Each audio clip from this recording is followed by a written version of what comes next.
پھر بھی میں نا امید نہیں ہوں. میں آپ کو بالکل دل سے بتا رہی ہوں کہ 2002 میں کم از کم میں نے صحافت کا آغاز کیا ہے. اس بیچ میں ایک مارشل لاء تھا اور اس کے بعد سے مارشل لاء تو ختم ہو گئے, نہ جمہوریت اس ملک میں آئی, ہم نے بلکہ آمریتیں بھی دیکھ لی, ہم نے فسطائیت بھی دیکھی اور ہم فسطائیت دیکھ بھی رہے ہیں. تو میں نے ایک دفعہ پہلے بھی یہ کہا تھا کہ آمریتوں میں ہمارے قلم نے لکھنا سیکھا تھا, فسطائیت میں ہم نے لکھنا نہیں سیکھا. اور فسطائیت بھی کس دور کی, آپ فسطائیت کہاں آپ دیکھیے. فسطائیت صرف اس لیے یہ نہیں کہ حکمرانوں کے اندر فسطائیت, یہ نہیں کہ اسٹیبلشمنٹس کے اندر فسطائیت آپ کے معاشرے کے اندر جو ہے وہ پنپ رہی ہے. آپ اس کے درمیان میں رہ کے آپ کو لکھنا ہے اور آپ کو بولنا ہے. تو میرا خیال ہے کہ یہ سب سے بڑا ہم جو آواز کو پینٹ نہیں کر پا رہے ہیں, ہمارا جو آج کا جو عام آدمی ہے جس کے ساتھ ڈسکنیکٹ ہمارا ہے, ہم اس کے الفاظ کو پہنچا نہیں رہے لوگوں تک, ہم اس کی بات کو نہیں پہنچا رہے ہیں. اور اس میں سب سے بڑا جو ہرڈل ہے وہ بالکل ماننا پڑے گا کہ وہ ہمارے جب مالکان کے ایجنڈاز آ جائیں گے, جب ہماری صحافت کے اندر, نیوز رومز کے اندر جو ہے وہ آپ کو ڈکٹیٹ کرنے والا ڈائریکٹر نیوز نہیں ہوگا بلکہ آنر ہوگا, اور اس کے ایجنڈاز کو پروٹیکٹ کرنے والے جرنلسٹ اینکرز یا جرنلسٹ نہیں ہوں گے, یا اخبار کے اندر ایڈیٹر نہیں ہوگا, تو پھر کون ہوگا؟ وہ ہوگا جو مانگے ہوئے لفظ بولتا ہے, جو کسی کے سوچ کو آگے پہنچا رہا ہے, جو کسی کے کہی ہوئی بات کو صرف پہنچانے کا ذریعہ ہے تاکہ اس کے بعد جو ہے وہ بلیک میلنگ ہو سکے. لیکن اس کے باوجود میں یہ سمجھتی ہوں کہ پچھلے کچھ عرصے میں میں تو حیران ہو گئی. میں آپ کو بتاؤں, فرنود کے مادری زبانوں کا یہاں پہ ایک ہوتا ہے میلہ, اور وہاں میں ملی مختلف لوگوں سے. وزیرستان سے آئے ہوئے ایک شخص نے وہاں کے حالات پہ جو شاعری لکھی ہے, جو گفتگو کی انہوں نے, میں حیران ہو گئی کہ اسی مٹی, اسی ملک کا وہ باسی ہے جو کہ وہ تمام درد کو پینٹ کر رہا ہے, لیکن ہم اس کو اپنے ٹی وی چینلز پہ اور اپنے اخباروں کے اندر جگہ دینے کو تیار نہیں ہے. بلوچستان میں آپ یقین مانیے کہ خزدار, وارڈ اور یہ جتنا ایریا ہے, اگر آپ اٹھائیں وہاں پہ آپ کو اتنے صحافی ملیں گے جو وہاں کی زبان میں لکھتے ہیں, بولتے ہیں, ان کی بات کرتے ہیں. مسنگ پرسنز کا درد, جو لاپتہ افراد کا جو درد ہے, ویسے تو پورا دیش ہی لاپتہ ہو چکا ہے اس وقت, لیکن ان کا جو لفظ, ان کا درد ان کے لفظوں میں ہے. میرا نہیں خیال کہ مین سٹریم میڈیا کے اندر کوئی بھی صحافی اس کو پینٹ کر سکتا ہے, اس کا اظہار کر سکتا ہے یا اس کی بات کر سکتا ہے. تو ڈسکنیکٹ ہمارا ہماری مٹی سے ہے, ڈسکنیکٹ ہمارا ان اوریجنل, خالص اور بالکل جسے کہنا چاہیے زمین سے نکلے ہوئے افکار کے ساتھ ہے, جن کے ساتھ جڑنا ہمیں ضروری ہے. اور ایک آخری بات میں کہہ دوں, سیاستدان جب مٹی سے دور ہو جاتا ہے, عوام سے دور ہو جاتا ہے, وہ سیاست نہیں کرتا, وہ پھر طاقتور حلقوں اور مقتدر حلقوں کی سیاست کرتا ہے. جب صحافی اپنے عام لوگوں سے کٹ جاتا ہے, جب وہ ان کی بات نہیں کرتا, جو ان کے نظریے کی بات نہیں کرتا, ان کے افکار کی بات نہیں کرتا, ان کی سوچ, ان کے مسائل کی بات نہیں کرتا, تو وہ عوامی صحافی نہیں ہوتا. وہ پھر خواص ہوتے ہیں جو صرف اور صرف پرومپٹر سے پڑھ کے بتا سکتے ہیں, اپنے ذہن سے نہیں بول سکتے. میرا مطلب پرومپٹر والوں کو برا کہنا نہیں ہے, مگر اس کے باوجود آپ اپنی بات نہیں کہہ سکتے, پھر دوسرے کی بات. شکریہ صاحب. غوری صاحب, آپ 2 منٹ میں جو آپ نے دینا تھا اس پہ کمنٹ. 1.5 منٹ میں ختم کر لیتا ہوں. منٹ کر لیں تو زیادہ. دیکھیے, میں نے دوبارہ بات کی, ایک کانسیپٹ ہے کرسچینٹی میں فلیجلیشن کا. وہ لوگ جو ہیں اپنے آپ کو زنجیروں سے مارتے تھے, شاید اپنے ذہن کے اندر کہ انہوں نے کوئی گناہ کیا ہے. ہم سارے لوگوں نے پچھلے 20 سال میں ایک بہت بڑا گناہ کیا ہے, پرنٹ جرنلزم کو چھوڑ کے براڈ کاسٹنگ جوائن کرنے کا. مجھے یاد ہے جس وقت ہم نے پہلی ٹیلی ویژن سٹارٹ کیا ایئر بائی, میں اس کا پہلا انچارج تھا. سوال یہ ہے جو میں کہنا چاہ رہا ہوں صرف 1.5 منٹ میں کوئکلی. دیکھیں, ٹیلی ویژن جو ہے it's primarily picture, it is not word. جو ہم دکھا رہے ہیں یہ ویژول ریڈیو ہے. مطلب اگر آپ اپنے گھر میں بیٹھے ہوئے ہیں اور آپ کے ساتھ والے کمرے میں ٹی وی چل رہا ہے تو آپ کو پتہ ہے کہ شیخ رشید بول رہا ہے, آپ اس کو دیکھنا چاہتے ہیں دیکھیں, سننا چاہتے ہیں سنیں, اپنے کمرے میں بیٹھے ہوئے. لیکن جو اصل بات ہے وہ یہ دیکھیں, ایک ایسے ملک میں جہاں پہ باقی مینز آف انٹرٹینمنٹ نہ ہو, یعنی سنیما نہ ہو, ٹھیک ہے نا, 3 فلمیں بنتی ہیں تو 36 پروگرام ہو جاتے ہیں کہ فلم ریوائیو ہو رہی ہے اس ملک میں. تو بھائی سنیماز نہیں ہیں, ٹھیک ہے نا.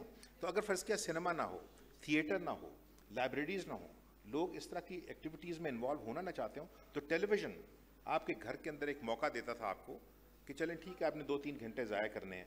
اگر وہ ضائع ہونے شروع ہو گئے ہیں, اگر 7 بجے سے لے کے 12 بجے تک وہی 3 لوگ 4 سکرینز پہ نظر آئیں گے اور بتائیں گے کہ ملک کے حالات کیسے ہیں اور کیسے ٹھیک ہو سکتے ہیں, تو پھر میرا خیال ہے لوگ آہستہ آہستہ ٹیلی ویژن دیکھنا بھی چھوڑ دیں گے. تو جو تھوڑا بہت آئیڈیا ہے نا کہ ہم شاید کچھ کنٹریبیوٹ کر سکیں گے ان میننگ فل, جس طرح آسما بول رہی ہیں چونکہ لکھتی بھی ہیں, دیکھیں ہم لوگوں کا بولنا لکھنا جو ہے نا, مالکان ہمیں تنگ نہیں کر سکتے, مالکان نے پیسے کمانے ہوتے ہیں, کچھ نہیں ہوتا ان کو ریٹنگ شیٹنگ کا. ان کو یہ بیچاروں کو پتہ نہیں ہوتا کہ رات کو 3 بجے ان کے چینل پہ کیا چل رہا ہے, انہیں یہ نہیں پتہ ہوتا کہ صبح 7 بجے کا چل رہا ہوتا ہے, دوپہر کو 2 بجے کا چل رہا ہے. انہیں صرف یہ پتہ ہوتا ہے کہ 8 بجے کا چل رہا ہے اور 10 بجے کا چل رہا ہے, سرٹن کیسز میں 7 بجے بھی اور 11 بجے بھی. ان کو یقین کریں, ان کو کوئی فکر نہیں ہے کہ باقی 20 گھنٹے کیا دکھا رہے ہیں, آپ اس میں دکھائیں جو کچھ. حارث بھائی, آسما شیرازی صاحبہ کی اس بات میں دم تو ہے کہ مطلب انہوں نے یہ کہنے کی کوشش کی ہے کہ اگر مالک میاں افتخار الدین ہی نہیں ہوگا تو مولانا چراغ حسن حسرت کیسے آئیں گے, اس کا انتخاب کیسے کریں گے, اس کی اہلیت ہی نہیں ہے کہ اس کو پتہ چلے رپورٹر کسے کہتے ہیں. اور جب وہ کسی رپورٹر کو ہائر کر لیتا تو بیسیکلی اس نے اپنے لیے ایک منشی ہائر کیا ہوا ہوتا ہے, اور جس کو پروجیکٹس دے رہا ہوتا ہے کہ میری زمینوں کو سنبھال لیں, میرے ٹماٹر کے ٹرک گزر رہے ہیں اس کو تھوڑا سا دیکھ لیں. کہنے کا مقصد یہ ہے کہ یہ بات بھی بالکل درست, اگر میاں افتخار الدین نہیں ہے اور لیل و نہار بھی نہیں ہے, روز بھی نہیں ہے, اور آج کے دور میں ہم جی رہے ہیں, یہ جو مالکان ہے اس کے خلاف کوئی مزاحمت کی کوئی شکل ہے؟ جو آپ حضرات ہی جو میڈیا سے وابستہ ہیں, جو بہت بڑی طاقت ہیں, آواز ہیں, سول سوسائٹی ہیں, مزاحمت کار ہیں, شاعری میں بھی, کالموں میں بھی, کتابوں میں بھی, کوئی طریقہ ہے اس مزاحمت کا کہ ان کے خلاف مزاحمت کی؟ دیکھیے اس کا جواب تو میرا خیال ہے کہ آسما اور عامر کو دینا چاہیے, چونکہ میں تو عامل صحافی نہیں ہوں اور کالم نگار ضرور ہوں, لیکن جو عامل صحافی ہیں ان کی بڑی جدوجہد اس ملک میں رہی ہے. لیکن ایک جو موضوع کی طرف اگر ہم اس طرف آئیں کہ بالکل ظاہر ہے آواز اٹھائی جانی چاہیے, مگر آواز تو اٹھا رہے ہیں لوگ, اٹھاتے بھی ہیں, ایسا نہیں ہے, اثرات بھی مرتب ہوتے ہیں. لیکن ایک ظاہر ہے کہ سرمایہ داری نظام کی ایک خاص شکل, ایک اجارہ دارانہ سرمایہ داری نظام جو ہے, مونوپلی کیپٹلزم, وہ اپنے عروج پہ ہے اور اس نے ہر شعبے پر اس کا تسلط ہے.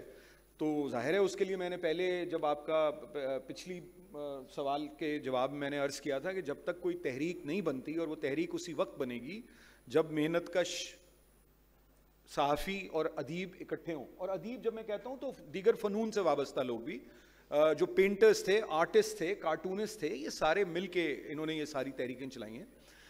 لیکن ایک میں تھوڑی سی بات جو عمار نے کہی ہے اس کو میں تھوڑا سا یعنی بات کو آگے بڑھاؤں گا. میں مکمل طور پہ ان سے اختلاف نہیں کرتا, کیونکہ ان کی بات درست ہے کہ ترقی پسند تحریک نے بہت اثرات مرتب کیے, مگر آپ نے چراغ حسن حسرت صاحب کا نام لیا, یا انتظار حسین صاحب بھی کل وقتی صحافی تھے. ضروری نہیں ہے کہ تمام صحافی جو ہیں, یا مولانا ظفر علی خان شعر بھی کہتے تھے, وقار امبالوی صاحب شعر بھی کہتے تھے, یہ لوگ دائیں بازو کے لوگ تھے, یہ کوئی ترقی پسند تحریک سے وابستہ لوگ نہیں تھے. 19ویں صدی سے ایک پوری صحافت کی اور صحافت میں ادیبوں کی شمولیت کی ایک تاریخ بر صغیر میں رہی ہے, مختلف زبانوں میں رہی ہے, اور وہ ہمیں نظر آتا ہے کہ وہ ایک تعلق تھا. لیکن اب میں آپ کو ایک مثال دیتا ہوں کہ جو آسما نے بات کی نا وہ بڑی امپورٹنٹ ہے. دیکھیے اس ہال میں بیٹھے ہوئے لوگ صرف 4 شاعروں کو جانتے ہیں اردو کے, یعنی اور کو بھی جانتے ہوں گے معذرت کے ساتھ, لیکن 4 لوگوں کو آپ جانتے ہیں, احمد فراز, افتخار عارف, کشور ناہید, اور نہیں ویسے میں بات کر رہا ہوں جو پرانے ہمارے پروین شاکر, ٹھیک ہے جی, یہاں ہال بھی ہیں 1-2, امجد اسلام امجد صاحب کو بھی. یہ سب آپ ان شاعروں کو, ادیبوں کو, خصوصی طور پہ جو یہاں مجھ سے کم عمر لوگ بیٹھے ہوئے ہیں, ان کو آپ صرف پاکستان ٹیلی ویژن کی وجہ سے جانتے ہیں, معذرت کے ساتھ. آپ کشور ناہید کو ان کے شعر کی شعری قد کی بنا پر, یا پروین شاکر کو ان کے شعری قد کی بنا پر نہیں جانتے. تو یہ کنیکشن تو تھا نا, مطلب آپ کے پاس آپ مغربی اور مشرقی دونوں اعلیٰ سطح کا فکشن جو تھا اس کو ٹیلی پلیز میں آپ کنورٹ کرتے تھے پی ٹی وی پہ. تو آپ کو کس نے روکا ہے؟ اب آپ کے پاس 45 چینل ہیں انٹرٹینمنٹ کے, اس میں وہی ساری ساس بہو اور داماد اور سالی کی کہانیاں ہیں. تو مطلب تو کسی نے روکا تو نہیں. تو یہ ایک ڈسکنیکٹ صرف نیوز جرنلزم کے ساتھ نہیں ہے. بلکہ جو آپ کا انٹرٹینمنٹ کا جو شعبہ ہے میڈیا کا, اس کے ساتھ بھی وہ ڈسکنیکٹ آپ کو نظر آتا ہے.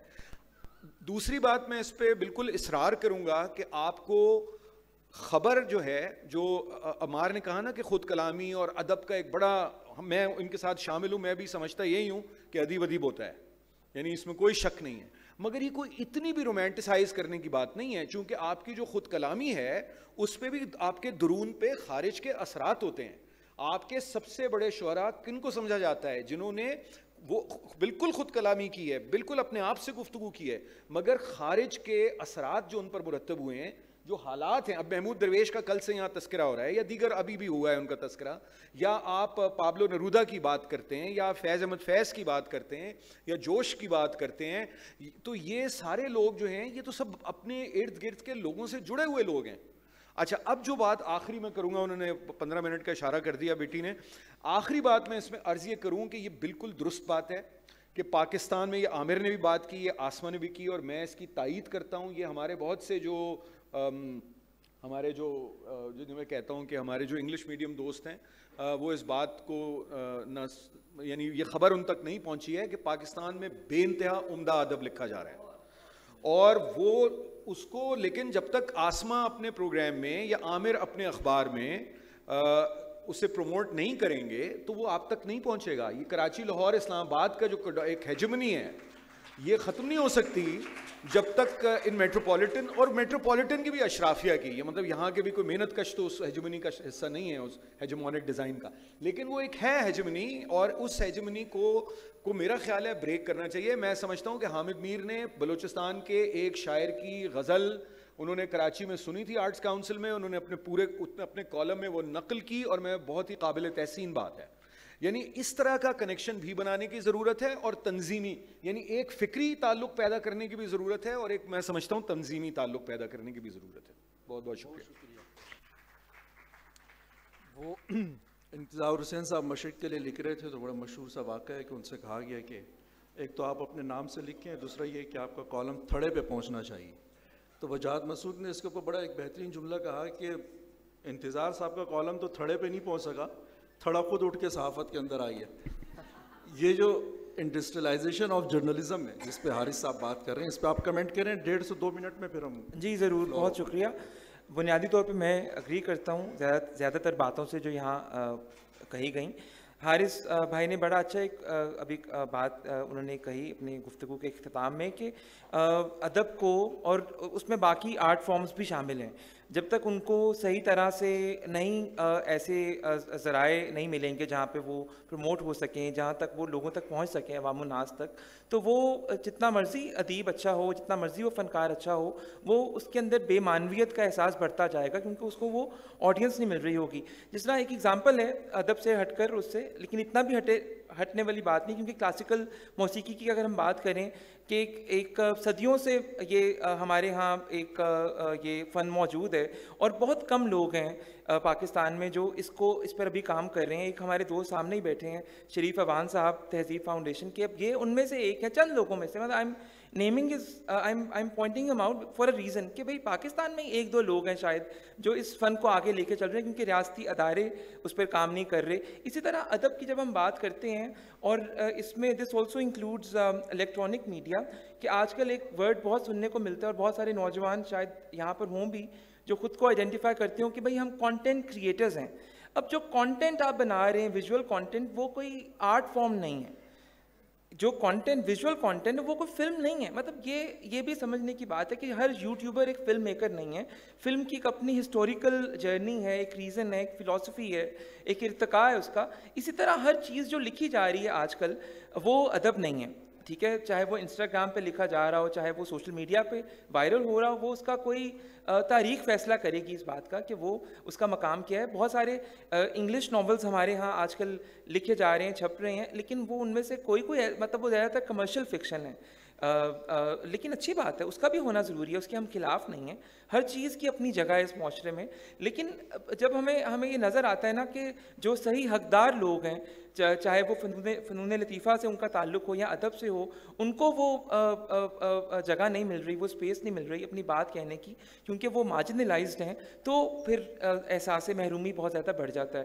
اور بالکل آخر میں یہ بات, لاسٹ بات یہ فرنود, اگر آپ اجازت دیں, وقت ہو گیا, کہ ادب جو ہے نا بنیادی طور پہ وہ ٹائم لیس ہے, اس کا تعلق خبر سے نہیں ہے. خبر کو آپ رسپونڈ کر سکتے ہیں لیکن وہ خبر پرانی ہو جائے گی. حبیب جالب صاحب نے اس زمانے میں لکھا جب آٹا مہنگا ہوا, ایک سرٹن لفظ شعر کہا انہوں نے, لیکن وہ آج ریلیونٹ اس طرح سے نہیں ہے کیونکہ آج آٹے کی وہ قیمت نہیں ہے, لیکن وہ ویسے ریلیونٹ ہے کیونکہ آٹا ابھی بھی مہنگا ہے. تو there are multiple ways to analyze that. لیکن جو خبر ہے وہ پرانی ہو جاتی ہے اگلے روز. ادب جو ہے وہ ٹائم لیس رہتا ہے, اس کا وہ وقت کی اس قید سے آزاد ہے. اسی طرح اس کو ادیب پہ یہ پریشر نہیں ہونا چاہیے.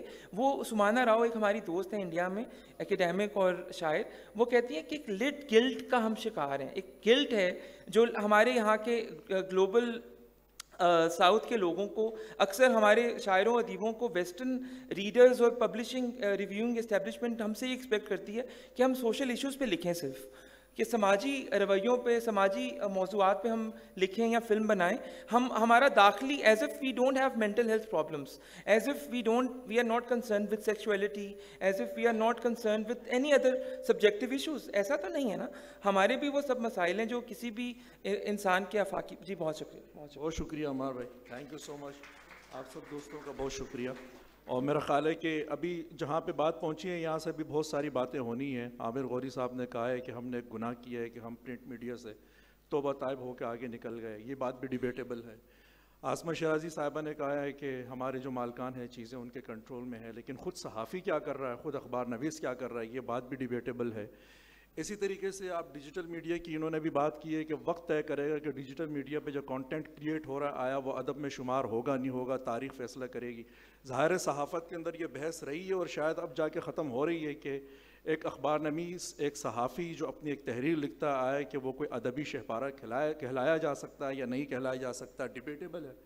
تو اس کے اوپر اگر ڈیبیٹ کرتے رہیں گے بہت زیادہ وقت چاہیے. اب آپ کی طرف آتے ہیں, فلور اوپن ہے, کسی کو کوئی سوال ہو تو مختصر سوال. جی دو سے تین سوال مختصر, 10 منٹ ہے ہمارے پاس ٹوٹل, بلکہ اب تو 8 ہو گئے ہوں گے. میرا نام فرحان ہے, انگلش کا میں پروفیسر ہوں لیا میں. کہا گیا ہے کہ ادب سے لٹریچر کو نکال دیا جائے, صحافت سے لٹریچر کو نکال دیا جائے. تو میرا سوال یہ ہے کہ اگر آپ صحافت سے لٹریچر کو نکال دیں گے تو وہ بے ادب بنے گی صحافت یا غیر ادبی صحافت بنے گی؟ دوسری بات یہ ہے کہ ابھی بعد میں بات ہوئی اس پہ, ڈیجیٹل پہ یا میڈیا جب آیا ہے, الیکٹرانک میڈیا پہ بات ہوئی ہے, آپ نے کہا کہ بے ادب ہو گئی ہے بات. تو آج جو میرے کچے کا جو ایک یوزر ہے جو موبائل پہ دیکھتا ہے خبریں, اس کو تن کے رکھو گی تو سمجھ آئے گی, لیکن اگر آپ کہیں گے کہ کسی پہ عرصہ حیات تنگ کر دیا گیا تو اس کو تو سمجھ نہیں آئے گی. اور اسی طرح اگر آپ صحافت میں زیادہ ادب کو لے آئیں گے تو میرے خیال سے اب دیکھ لیں کہ وجاہت مسعود صاحب کی ریڈرشپ کتنی ہے اور جاوید چودھری کی ریڈرشپ کتنی ہے. تو میرا بنیادی سوال یہی ہے کہ جرنلزم سے اگر آپ لٹریچر کو نکال دیں گے تو وہ بے ادب بنے گا یا غیر ادبی ہو جائے گا؟ بہت شکریہ. میرا خیال ہے کہ آپ کے پہلے سوال کا جواب عاصمہ شیرازی دے چکی ہیں اور دوسرے سوال کا جواب غوری صاحب آلریڈی. جی وقت کا احساس ہے, مگر ایک چھوٹی سی بات میں آپ کو کروں کہ ایسا نہیں ہے کہ لوگ اچھی بات نہیں سننا چاہتے. دیکھیے ہو کیا رہا ہے, ہم پبلک اوپینین کو فالو کر رہے ہیں, ہم پبلک اوپینین میکنگ نہیں کر رہے ہیں.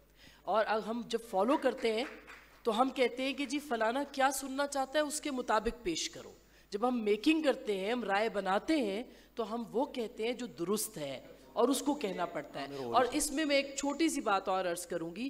آپ یقین مانیے کہ ہم فردوس عاشق اعوان صاحبہ کی بڑی اچھی ریٹنگ ہے اور بہت سارے لوگوں کی ہے, ان کو لوگ دیکھتے ہوں گے, لیکن جب میں نے سیدہ عارفہ ظاہرہ کو بلایا تو ان کو لوگوں نے کہیں زیادہ اچھا دیکھا اور کہیں زیادہ اچھا سمجھا. اس کا مطلب یہ ہے کہ لوگ سننا چاہتے ہیں اچھی بات کو, کہنا چاہتے ہیں اچھی بات کو, مگر ہم ان کو پلیٹ فارم. عامر صاحب صرف 20 سیکنڈ میں دیکھیں, پھر یہ ہمارا قصور ہے جو ہم لوگ شہروں میں رہتے ہیں اور بڑے شہروں سے پڑھ کے آئے ہیں، تو جس وقت تک ہم سمجھیں گے نا کہ بعض شاعر بڑے ہیں یا بعض ادیب بڑے ہیں، تو اس وقت تک ہم چھوٹے علاقوں کے ادیبوں تک تو نہیں پہنچیں گے. تو ظلم اس ملک میں ختم نہیں ہوا، جبر ختم نہیں ہوا، لیکن اس کا مطلب یہ نہیں ہے کہ فیض اور حبیب جالب ہی ہیں. تو آپ کی جو سوال کے جواب میں، اگر فرض کہ ہمیں نسیم لیا کا پتہ نہیں ہوگا کہ وہ کیا لکھتے تھے، یا ہمیں بابا نجمی کا پتہ نہیں ہے کہ وہ کیا کہتے ہیں. مجھے صرف ایک دفعہ یاد ہے، میں نے کہا عید پہ ہمارے پہ بڑا پریشر ہوتا تھا کہ اسپیشل پروگرام کریں، کسی ایکٹرس کو بلا لیں، ایک دو لوگوں کو. تو میں نے بابا نجمی کو بلایا اور ان سے میں نے کہا وہ آپ نے نظمیں لکھی ہیں جبر کے خلاف، تو اس کا جو شعر تھا ایک وہ، اور چونکہ بار بار ماشاء اللہ ہوتا ہے اور جب نہیں آتا تو پھر ماشاء اللہ ہوتا ہے، تو اس میں انہوں نے صرف یہ کہا کہ ایک شعر تھا کہ مشرف صاحب کے بارے میں جب وہ آئے تھے 99 میں، انہوں نے لکھا تھا کہ لمے ڈیرے لانا لینا جرنل جی، لمے ڈیرے لانا لینا جرنل جی، اس ملک نو جفا پانا لینا جرنل جی. تو وہ میرا خیال ہے وہ بیچارہ چھوٹا غریب شاعر، میرے خیال میں وہ بہت بڑی سٹیٹمنٹ تھی. ہمارا کام ہے کہ ہم ان تک پہنچے جہاں لوگ لکھ رہے ہیں. جی السلام علیکم سر. میرا سوال آسمہ صاحبہ سے اور تھوڑا سا کوچی سر عامر صاحب سے. میڈم آپ نے کہا کہ ادب اور جیسے آپ تن کے رکھ دو یا وڑ کے یا اس طرح کے ٹرم استعمال کر رہی تھی، تو جب ہم میرے خیال میں اس کا جو خلا ہے نا وہ آپ لوگوں کا ہی چھوڑا ہوا ہے. جب آپ ساتھ ساتھ کتابیں 0 پوائنٹ کے نام سے شائع کر دیں گے تو گئے دنوں کے سورج بھی کوئی اتنا نامعقول عنوان نہیں تھا. جب ہمارے 7 سے لے کے 11 بجے تک کے پروگراموں میں سے کسی ایک عنوان بھی زبان اردو میں نہیں ہوگا تو پھر تن کے رکھ دو یا وڑ کے رکھ دو ہی اپنی جگہ لیں گے. تو آپ کو نہیں لگتا کہ ادب کی وراثت کا ترکہ آپ کے ہتھے ہیں، اور جب ہم مریں گے یا ہم جب مر رہے ہوں گے اپنی نسل کو ہم، باقی آپ نے محرومیوں کا رونا رویا، پابندیوں کا رونا رویا، ساری باتیں بجا ہیں، عامر صاحب بھی یہی فرما رہے تھے، لیکن ہم کم از کم خالص زبان تو اپنے لیے چھوڑ سکتے ہیں جو ہم اپنی وراثت کو دے کر جائیں. مثلا میں ایک سرائے کی ہوں، بھکر سے آیا ہوں، میں 3 کی بجائے ایک وقت کھا کے بھی رہ سکتا ہوں، اور ہم پہلے بھی ایسے ہی رہ رہے ہیں سرائے کی الحمدللہ. تو اگر میرے پاس کچھ بھی نہیں ہے میں پھر بھی رہ جاؤں گا، لیکن اگر میرے پاس زبان نہ بچی تو میں کیا کروں گا؟ تو آپ کو نہیں لگتا کہ جب ممتاز مفتی علی پور کا ایلی لکھتے ہوئے سر علی پور کا ایلی لکھتے ہوئے جب انٹروورٹ اور ایکسٹروورٹ استعمال کرے گا تو اس کا پہلا انٹرویو کر کے اپنی پہلی تحریر شائع کرنے والا جاوید چودھری ساتھ کتابیں 0 پوائنٹ کے نام سے ہی لکھے گا؟ تو آپ کو نہیں لگتا کہ ہم نے زبان کو اردو اور انگلش کے بجائے اردش بنا کے اپنی وراثت کا کباڑہ کر دیا ہے؟ اسما جلدی سے جواب. میں بس بالکل آپ نے صحیح کہا کہ ہمیں ضرورت ہے کہ ہم یا تو ایک زبان میں بات کریں. میری تو انگریزی اچھی نہیں ہے تو مجھے مجبوری میں اردو بولنا پڑتی ہے، مگر اب وہ مجبوری میری محبت بھی بن گئی ہے کہ میں پنجابی بولتی ہوں گھر پہ، مگر ہم نے اپنی جو اردو تھوڑی بہت سیکھی ہے حارث خلیق جیسے دوستوں سے، تو اس کی وجہ سے ہمیں اردو سے محبت ہو گئی ہے. تو میں آپ کو بالکل آپ کی بات درست ہے.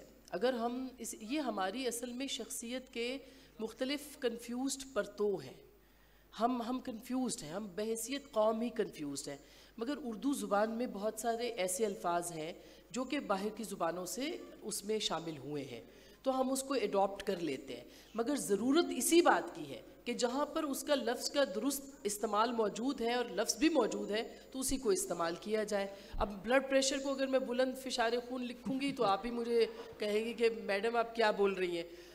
یہ بات درست ہے. میں اس میں ایک چھوٹی سی اور بات میں فرنود کہنا چاہتی ہوں. دیکھیے ہماری ٹریننگ ہوئی ہے ریڈیو پاکستان میں، ہماری ٹریننگ ہوئی ٹیلی ویژن کے ان برہان الدین حسن جیسے لوگ اور بہت سے نام جن کو میں بھلا رہی ہوں، کہ جو ہم جب بولتے تھے تو ہمارا تلفظ درست کرتے تھے کہ دیکھیے آپ کا شین قاف درست ہونا چاہیے، یعنی جو زبان آپ بول رہے ہیں اس کے ساتھ انصاف کریں. بیسک جو بات ہے وہ ہے انصاف. بنیادی طور پر ہمیں انصاف کرنا چاہیے، لفظ کے ساتھ بھی، حرف کے ساتھ بھی، اور یہی عدل ہے، یہی انصاف ہے کہ جہاں جس کا جو وجود بنتا ہے اس وجود کے مطابق اس کو جو ہے رکھا جائے. اور یہی ہمارا المیہ ہے. اس کو جب ہم سیکھ جائیں گے، اچھا ایڈیٹر ہمارے نیوز روم میں ہوگا اور ہمارے ٹیلی ویژن چینل کے نیوز روم میں ہوگا اور وہ ڈائریکشن دے گا، تو یقین مانیے آپ کو اچھے الفاظ اور گفتگو سننے کو ملے گی. بہت شکریہ. السلام علیکم. سب سے پہلے آسمہ صاحبہ بہت بہت شکریہ اس سیشن کا، آپ سب کا. میرا تعلق ایک نجی ٹیلی ویژن سے ہے، میں مارننگ شو کرتا ہوں. آپ نے ایک بات کی اور بڑی خوبصورت بات آپ نے کی کہ جب ریٹنگ آتی ہے, ہم ٹک ٹاکرس کو بلاتے ہیں تب بھی آتی ہے, جب جس کی 2 دفعہ شادی ہو گئی ہو تیسری بار اپنے چینل پہ کروائیں تب بھی ریٹنگ آتی ہے. لیکن ریٹنگ تب بھی آئی ہے جب ہم ان لوگوں کو لے کر آئے ہیں جن کو کسی نے نہیں دیکھا ہوا. آپ نے بڑی خوبصورت بات کی, چینل کے جو مالکان ہیں, یقیناً میں نام نہیں لے سکتا, ان کو 8 اور صرف 10 بجے کی فکر ہوتی ہے, باقی کیا چل رہا ہے کوئی اتنی زیادہ فکر نہیں ہوتی. لیکن پھر بھی میرا سوال آپ سے یہ ہے کہ جیسے میں تو اتنا بڑا نام نہیں, بہت چھوٹا نام ہے, کچھ بھی نہیں, کوئی نہیں جانتا, لیکن جب مارننگ شو کیا ایک چینل سے نہ کی کیونکہ میں وہ نہیں کرنا چاہتا تھا, اسی میں سوال ہے. اور پھر میں جب دوسرے چینل گیا میں نے کہا میں انفرٹینمنٹ کرنا چاہتا ہوں, ان لوگوں کو بلانا چاہتا ہوں جن کو کسی نے نہیں دیکھا اور کوئی انفارمیشن پہنچے دوسرے تک. ثانیہ سعید صاحبہ نے ایک بہت خوبصورت بات مجھے کہی تھی, انہوں نے کہا تھا کہ ہمایوں جب چیئر سے اٹھو تو یہ سوچ کر اٹھنا کہ تم کسی کو کچھ سکھا کے جا رہے ہو, خود کچھ سیکھ کے جا رہے ہو. آصمہ شاہی صاحبہ آپ تو بہت بڑا نام ہے, جاوید چوہدری صاحب سر آپ بہت بڑے نام ہیں, سب بہت بڑے نام ہیں. آپ تو فٹ ڈاؤن کر سکتے ہیں جب کبھی کوئی ایسی چیز آئے اور کہا جائے کہ ریٹنگ کے نام پہ یہ بولنا ہے اور یہ کرنا ہے, آپ لوگ تو نہ کر سکتے ہیں, ہم لوگ تو نہ نہیں کر سکتے. بہت شکریہ. ایک سوال ساتھ ہی ایک اور لے لیں, بس یہ دوسرا سوال لے لیں. جی آپ کو جانتے ہیں, اور یہ آخری سوال ہے ہمارا. یہ میں جینڈر بیلنس کے لیے لے رہا ہوں, صرف اس لیے لے رہے ہیں تو میں نہیں بولتی, صرف اس لیے لے رہے ہیں تو میں نہیں بولتی. میرا نام مومی سلیم ہے اور میں پالیسی ریسرچر ہوں. میرا سوال حارث خلیق سے ہے, جنہوں نے بڑا ایلیکوینٹلی شروع میں جو ہے وہ ایکسپلین کیا کہ کس طرح سے جلدی میں یہ لکھی ہوئی تاریخ ہے جس کو ہم جرنلزم کہہ رہے ہیں. میرا آپ سے سوال یہ ہے کہ سوشل میڈیا کے ہوتے ہوئے اس وقت فیک نیوز بہت زیادہ ہے, تو ہم اپنی ہسٹری کے ساتھ کیا کر رہے ہیں؟ مطلب ویسے تو ہسٹری ہمیشہ سے کنٹیسٹڈ ہی رہی ہے, لیکن کیا اس کا کوئی بیچ میں انٹر پلے ہے؟ Thank you. وہ سامنے پیپر کو دیکھ کے جواب دیں. نہیں بالکل, ہم دیکھیے سٹینڈ آپ تب بھی لے سکتے ہیں جب آپ کچھ بھی نہ ہو. ہم تو ابھی بھی کچھ نہیں ہیں مگر سٹینڈ لینے پڑتے ہیں. مثلا میں آپ کو چھوٹی سی بات بتاؤں, ابھی عمران خان صاحب کے نام پہ پابندی لگی تھی آپ کو, اور یہ ایک ان سین سی پابندی تھی. سیاسی سوال ہے, میں جواب دیتی ہوں آپ کو. تو میں نے تو اس پہ ریزسٹ کیا, بے شک میوٹنگ ہوتی رہی, مختلف چینلز پہ ہوتی رہی, ہر جگہ پہ ہوتی رہی, لیکن آپ کتنی دفعہ میوٹ کریں گے آواز کو؟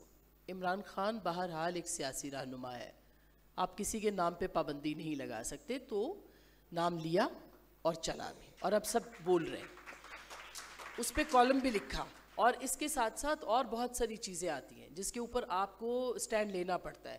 مثلا آپ بہت سارے ایسے لوگوں کو نہیں دکھاتے جو میں نہیں دکھاتی جو بلاسفیمی کے اندر جو ہے وہ الزام لگاتے رہے ہیں لوگوں کو, اور ان کی لوگوں کی جانوں کو خطروں میں ڈالتے رہے ہیں. میں نہیں دکھاتی, میں نے نہیں دکھایا ایسے کچھ لوگوں کو جو کہ, اور جان کے نہیں دکھایا, جن لوگوں نے لوگوں کی زندگیوں کو خطرے میں ڈالا اور اس کے بعد وہ ہیرو بن کے بیٹھے رہے. بہت ریٹنگ آتی تھی, آپ یقین کریں میں نام نہیں لیتی, نہیں دکھایا. آپ کو کچھ فیصلے خود لینے پڑتے ہیں, اور یہ جنرل مشرف کے دور میں ہم نے تو اور بھی بہت ساری چیزیں ایکسپیرینس کی جہاں جہاں پابندیاں لگیں سینسرشپ کی.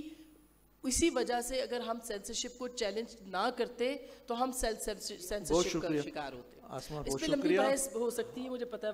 آخری ایک آپ کے سوال کا جواب دیکھیے, آپ جو فیک نیوز کی اور اس کی بات کر رہی ہیں, یہ بہت خطرہ ہے, تاریخ کو خطرہ ہے ہماری. ایک تو پہلے ہی ہم سیلف ڈینائل میں ہیں, ڈینائل میں ہیں, کسی چیز کا. مجھے بڑی خوشی ہے کہ کم از کم سی ڈی اے نے اس کمپلیکس کا سینٹر کا نام گندھارا پہ رکھ دیا, ورنہ تو گندھارا, انڈس ویلی سویلائزیشن, ان سب کو ہم ڈسون کرتے ہیں, مہر گڑھ کو ڈسون کرتے ہیں. مختصر عرض یہ ہے, جوش کا ایک میں شعر سناتا ہوں آپ کو, اس پہ گفتگو ختم کرتا ہوں. وہ جھوٹ بار بار جو بولا گیا ہے آج, ایک دن اسے حقیقت کبریٰ کہیں گے لوگ. یہ صورتحال ہے پاکستان. تو ہمیں کوشش کرنی چاہیے کہ ہم یہ جو فیک نیوز ہے اور یہ جو چیزیں ہم بغیر سوچے سمجھے فارورڈ کرتے ہیں, سوشل میڈیا پہ پھیلاتے ہیں, کم از کم اپنے اپنے دائرہ اختیار میں, اپنے اپنے سرکلز آف انفلوئنس میں یہ نہ کریں. بہت شکریہ, آپ دوستوں کا بھی شکریہ, آپ آزاد کا بھی شکریہ. Thank you so much.